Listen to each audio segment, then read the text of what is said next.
Le café du matin est primordial pour bien commencer ma journée.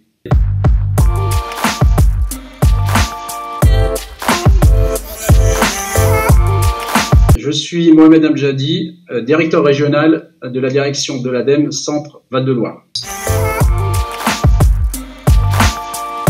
L'ADEME, c'est un établissement public, donc c'est notamment l'agence de la transition écologique, qui a pour mission principale de mettre en œuvre les politiques de l'État en matière de la lutte contre le réchauffement climatique et la dégradation des ressources. Elle informe et mobilise les citoyens, elle accompagne les acteurs économiques et les territoires, et de manière plus concrète, nous conseillons, facilitons, aidons et finançons des projets qui participent aux objectifs nationaux de la transition énergétique et écologique.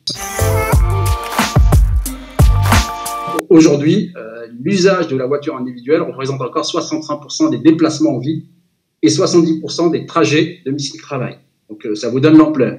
Donc on a un effort considérable à faire pour essayer de trouver d'autres moyens de déplacement plus sobres, plus économes, plus respectueux de l'environnement. En effet, la 19e édition de la Semaine européenne de la mobilité qui démarre.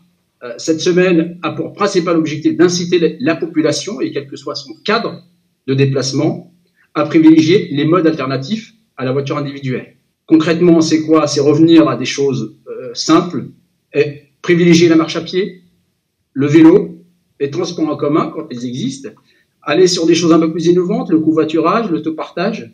Tout ceci est également une occasion pour les entreprises, notamment pour déclencher des initiatives pour accompagner le changement de pratique de leurs salariés. L'ensemble de la population peut contribuer à cette semaine de la mobilité. Donc soit individuellement, soit dans le cadre d'organisations qui peuvent être une organisation au sein de l'entreprise, au sein de la collectivité, au sein d'une association. On constate depuis quelque temps que les déplacements actifs pour les modes doux donc, se développent, le vélo, la trottinette dans les grandes villes. Donc, par exemple, quand on se déplace dans certaines grandes villes, donc on a effectivement une offre de possibilités de déplacement diverses et variées qui se sont développées et qui existent. Le covoiturage, donc c'est également développé ces dernières années, en particulier sur des trajets longs. Donc, on a vu les entreprises ou les services de covoiturage qui se sont développés et qui ont réussi à capter une partie des voyageurs.